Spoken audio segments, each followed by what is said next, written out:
Мен Жылқыбай Бабейская Рәсенғазы қызы, Жетісу ауданы Сүйінбай атындағы 193 мектеп лицейдің ата-анасы және ата-аналар комитетінің мүшесімін. Тазалық табалдырықтан басталады. Тазалық денсаулық кепілі.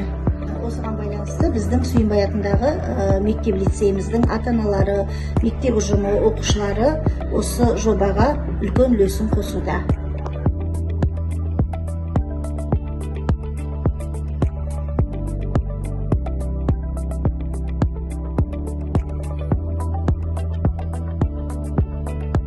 Және біздің мектебімізде қоқыстарды жинақтау, сұрыптау жағдайында осындай қоқыс жәшіктері қойылған. Былтырғы жылдан бері қолға алынған осы акция. Енді біз осы қаламыздың экологиясына үлкен үлес қосу үшін біздің балаларымызды да осы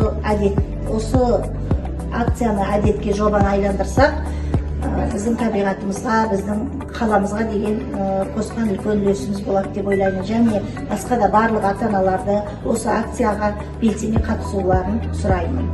Алматы біздің ортақ үйіміз. Біз көппіз, ал қала жалғыз.